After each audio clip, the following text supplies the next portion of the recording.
sozinhos. É que isto com as máscaras tem muitas coisas boas e muitas coisas más. As coisas boas é que nós não passamos doenças de um lado para o outro. Também nos protegemos.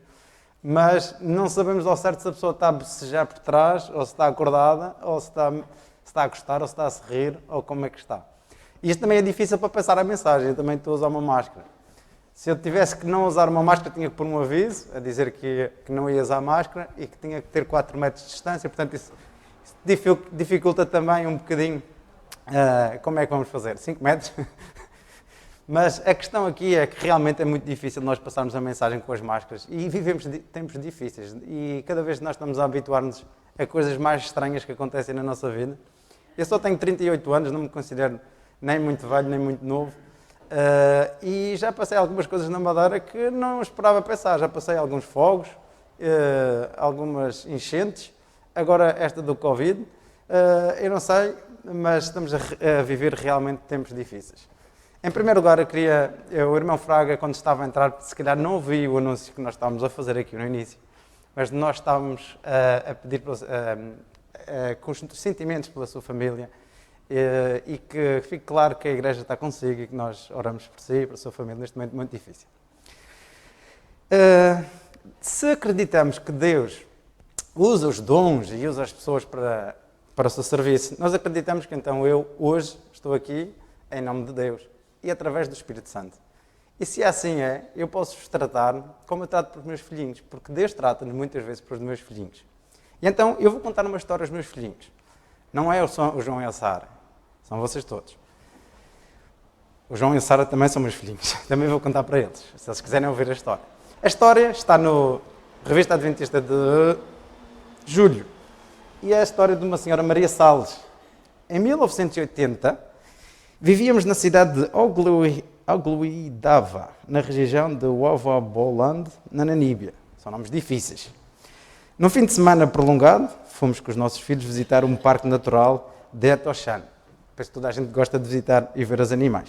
Perto de Tuxmeb. Para podermos ver uma maior variedade de animais selvagens, iam até onde? Até os bebedouros, onde eles iam beber aguinha. Pequenos lagos ou riachos, onde os animais vinham beber. Num desses bebedouros, enquanto observávamos alguns javalis e algumas girafas que ali se encontravam, e o João e a Sara já tiveram a oportunidade de ver girafas, bem grandes, são majestosas as girafas, e ali se encontrava, vieram até o nosso carro uns curiosos pequenos animais, uma espécie de cães da pradaria.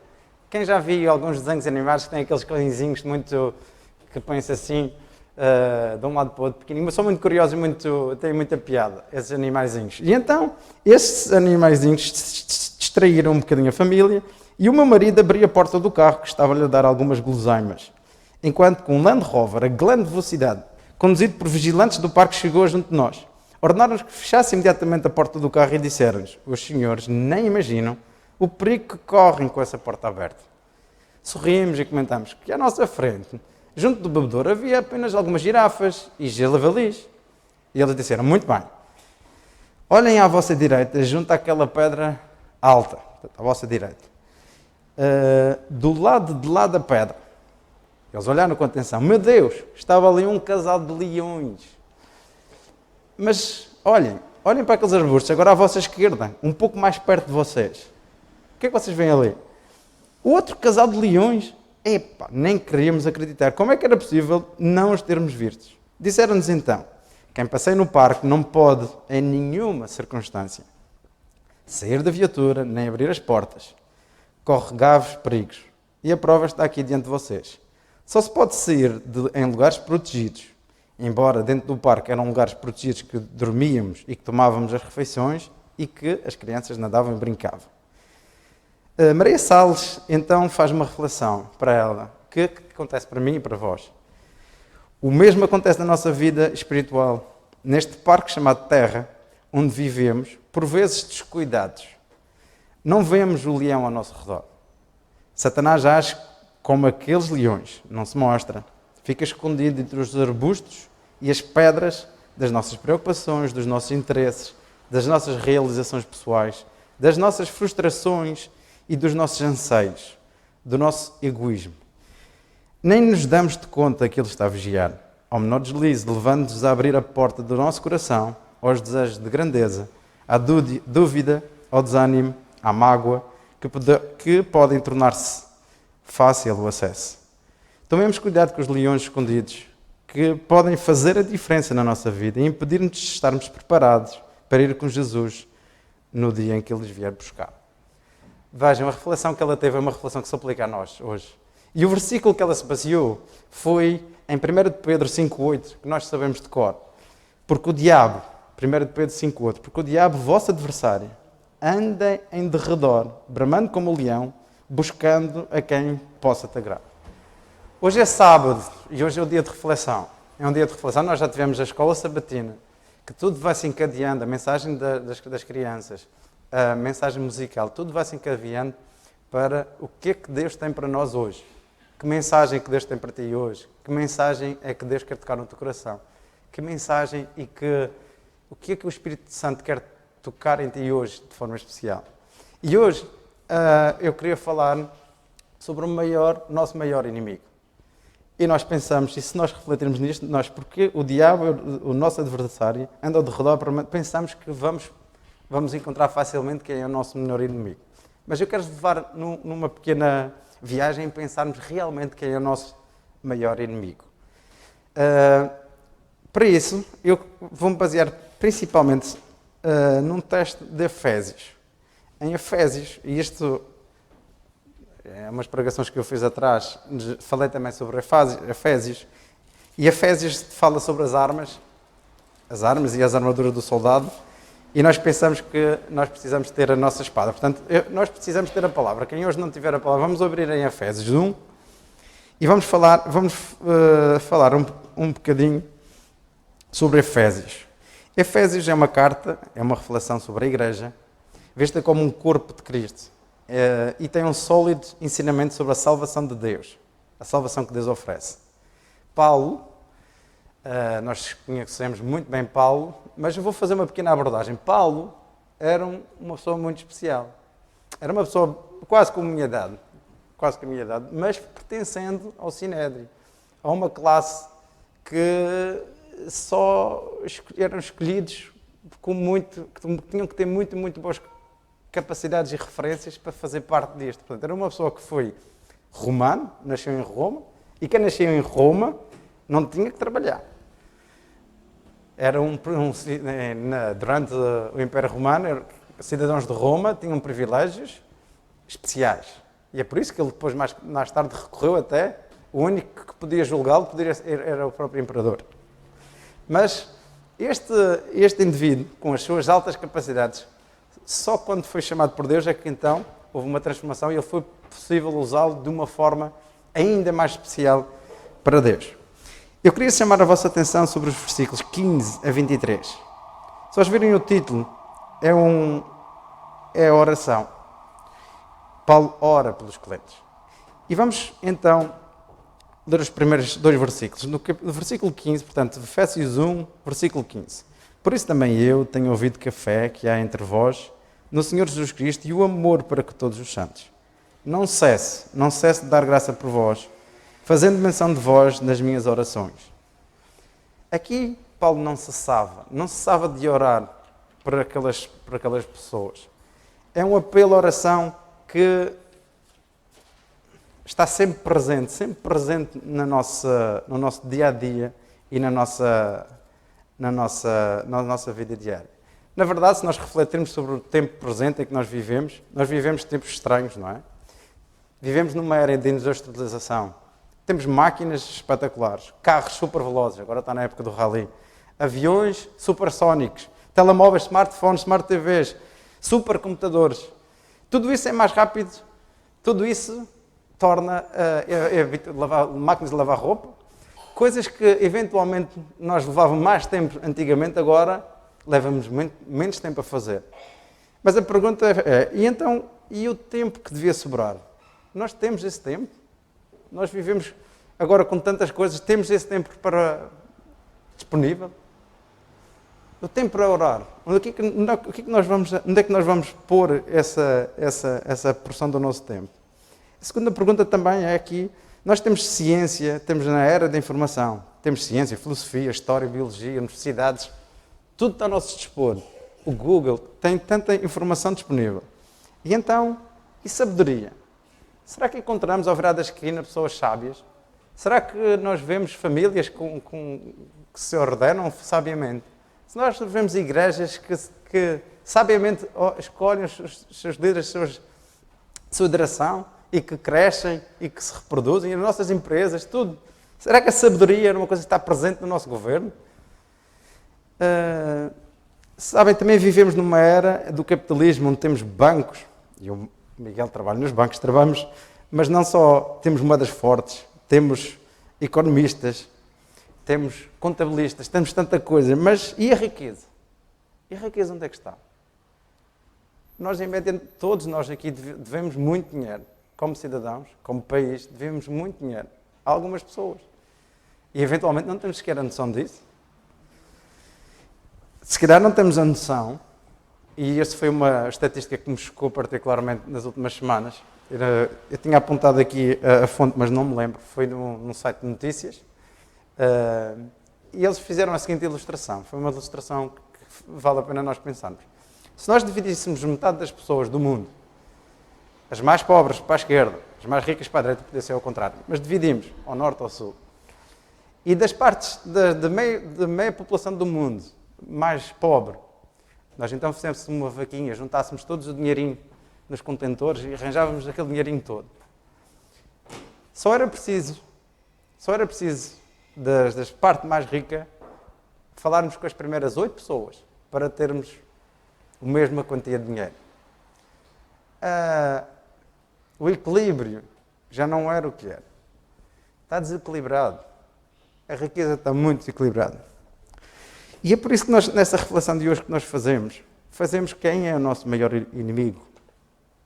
Fez-me também refletir um pouco sobre uma fase da minha vida em que andei mais desviado.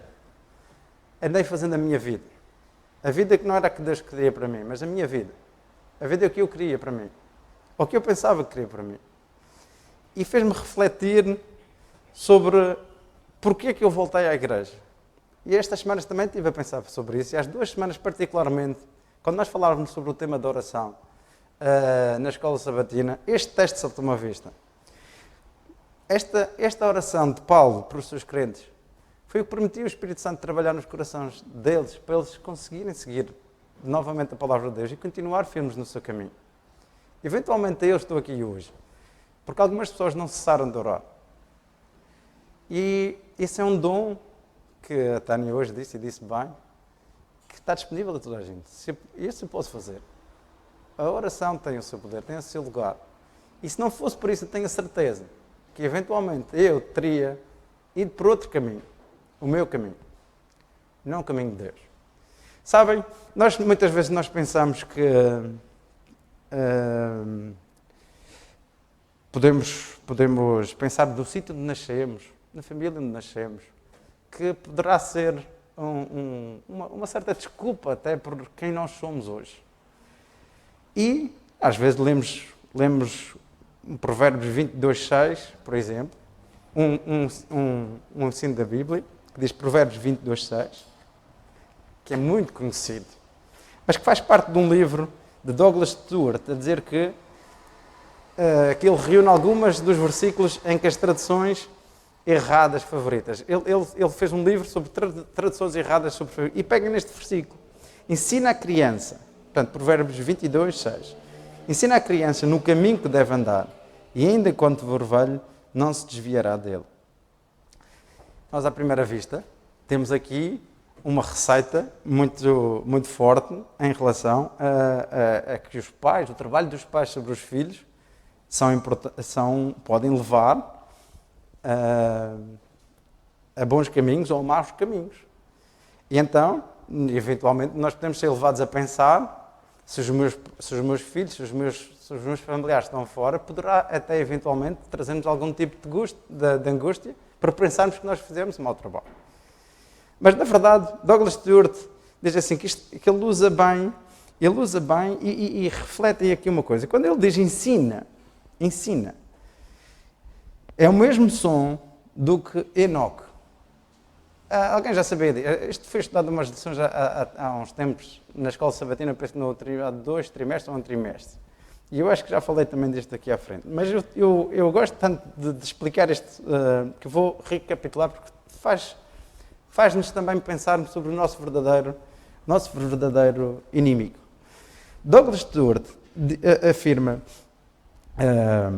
que, o comentário bíblico adventista toma este versículo como um princípio geral sobre como as experiências dos primeiros da era da vida podem ter consequências a longo prazo. Isto é verdade, a nossa educação vai-nos ajudar ou desajudar, mas não é verdade que a má educação é igual a extraviar. O extravio não é igual, não é direto. Aqui, quando nós vamos pesquisar um bocadinho mais sobre o som e a verdade deste provérbio, tem o mesmo som de que Enoque, então faz-nos lembrar, e a Bíblia tem este tipo de ensinamento às pessoas, um pouco aqui, um pouco ali, e nós vamos buscar verdades aqui e paralelismos com as outras, e faz o nosso cérebro desenvolver, as nossas ligações do cérebro ligam-se e fazem novas ligações. E quando este som de Enoque treina a criança, vamos lembrar a história de Enoque, não é? Gênesis 5. Enoque, aquele que andou com Deus, que teve a sua transladação aos 365 anos. 365 anos de idade, era mesmo assim, eles viviam muito naquela altura. E logo a seguir o filhinho dele, foi o homem que viveu mais tempo na Terra. Portanto, ainda estamos naquela... Imagina, nós falamos na primeira palavra, ensina a criança, e fomos lembrar da história de Enoque, e estamos com isto na nossa cabeça. Matusalém, filho de Enoque, aquele que foi levado por Deus.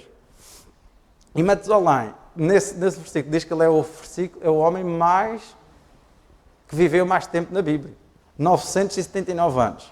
979 anos, isto é muitos anos. Então faz-nos lembrar que os mandamentos de Deus dizem, em Êxodo 20:12, honra teu pai e a tua mãe, para que se prolonguem os teus dias na terra que o Senhor teu Deus te dá. É o único mandamento com promessa que será cumprida nesta terra. Tem uma promessa, tem esta, e faz-nos lembrar isso. E vejam a riqueza que está aqui então. Enoque, aquele que treinou, aquele que ensinou a criança no caminho, e no caminho o que é que faz lembrar? Eu sou o caminho, a verdade e a vida. Ele treinou a criança no caminho do Senhor. Aquele que andou com Deus, Enoque, treinou aquela criança num caminho especial, que deve andar, e andou, e trilhou, andou com ele. E ainda quando for velho foi o Matusalém, não existe ninguém mais velho. Estamos a falar da mesma coisa. E sabem, os masoretas eram aqueles que foram, durante a época de 600 depois de Cristo e até 1000 depois de Cristo, aqueles que tomavam conta da Bíblia, digamos assim.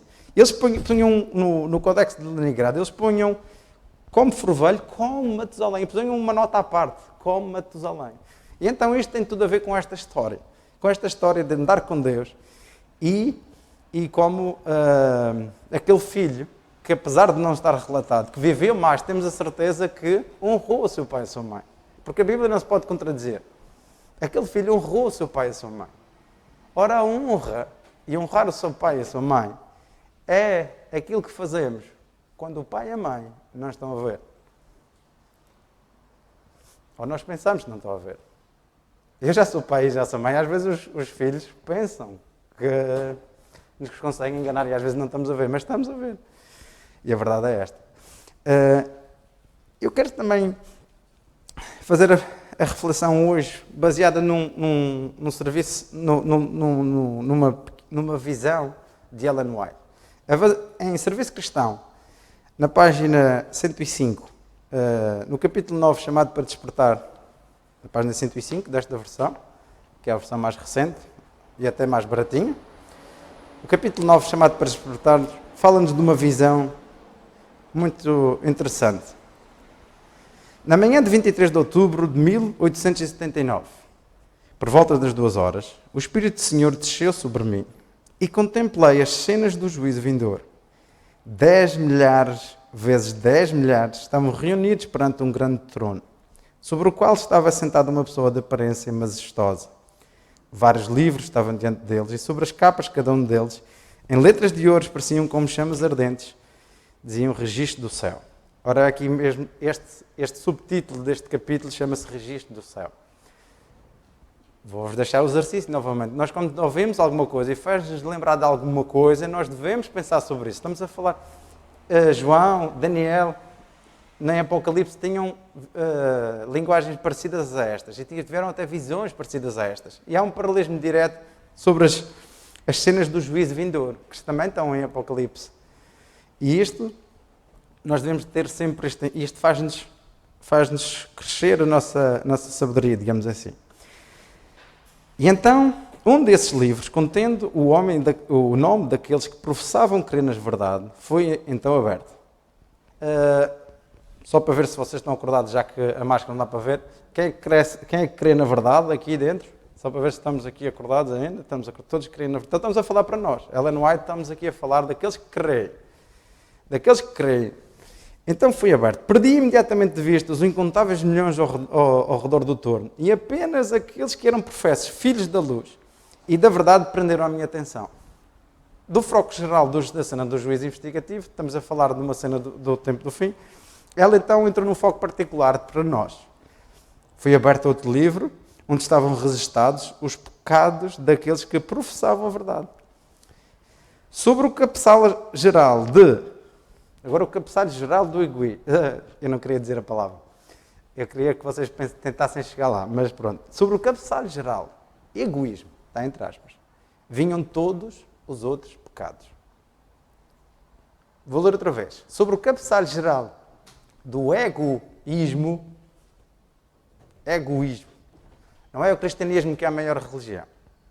Não é o hinduísmo, ou o budismo, ou qualquer ismo. Egoísmo. Sobre o egoísmo vinham todos os outros pecados. Uma classe estava registada como o estorvo no terreno. Quando o olhar penetrante do juiz se focou nestas pessoas, os seus pecados de negligência foram distintamente revelados. Com lábios pálidos e trêmulos, reconheceram que tinham sido traidores do seu santo depósito. Tinham recebido advertências e privilégios. Atenção, advertências e privilégios. Não só advertências, mas privilégios. Mas não tinham seguido as advertências, nem os tinham aproveitado. Reparem nas palavras, aproveitar, como privilégios. Podiam agora ver que tinham presumido demasiado quanto à misericórdia de Deus. É verdade que não tinham confissões a fazer como as dos vios e corruptos, mas como a figueira, aquela história que Deus contou quando via uma figueira sem frutos, não é? Ele amaldiçoou por não ter produzido fruto. E é isso que nós até falamos hoje, sobre os frutos do Espírito, sobre os dons do Espírito também. Porque não tinham usado os talentos que lhe foram confiados. Os dons. A mensagem de Deus esta manhã não passa só por a mensagem que eu vou falar hoje, passou por a mensagem de toda a gente que veio para cá hoje. E nós, para vermos como o Espírito Santo trabalha, vemos que todas estão interligadas, apesar de nós não termos estado reunidos a preparar de forma especial. Esse é o trabalho do Espírito Santo, que consegue fazê-lo. Mesmo estando cada um na sua casa, no seu íntimo, a procurar saber o que dizer. Portanto, eu estava aqui esta classe de pessoas, portanto, quando uma figueira era arrumada e outras não tinham produzido, esta classe de pessoas tinha dado ao eu, aqui está o centro de hoje, que eu penso que é o meu maior inimigo. Esta classe de pessoas tinham dado ao eu o lugar supremo, trabalhando apenas por interesses egoístas. Não eram ricas para com Deus. Até pensavam que eram ricas. Lembram-se do Apocalipse? Dizer, abastado és, rico e afinado és pobre, nu. Não é? Ele está a falar na mesma altura. Estamos a falar do mesmo juízo. E estamos a falar para as mesmas pessoas. Laodiceia, a nossa igreja, eu. Não tendo correspondido às suas reivindicações sobre elas, embora professassem ser servas de Cristo, não lhe trouxeram almas. Se a causa de Deus estivesse dependente dos seus esforços, teriam desfinhado, pois não só retiveram os meios que Deus tinha-lhe emprestado, mas aqui, como mais importante para mim, como se retiveram a si mesmas. Elas fecharam não só o depósito daquilo que Deus tinha-lhes emprestado, a saúde, todos os seus recursos, mas elas próprias fecharam o coração, fecharam a porta a Deus. E em Laodiceia vemos que também Jesus bate à porta do coração.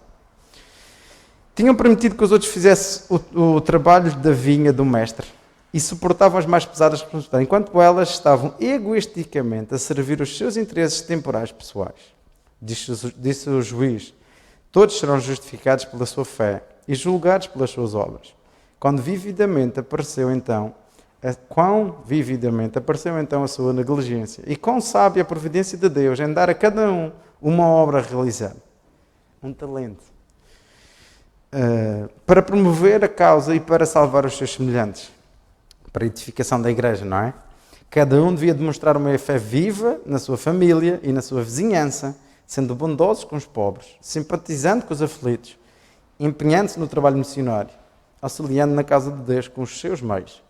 Mas como heróis, outra história que nós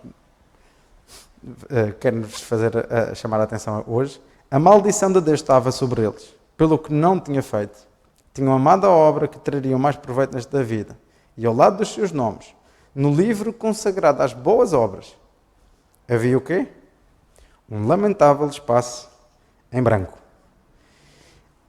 Irmãos, afinal, o leão que anda a barrar o terror é Satanás.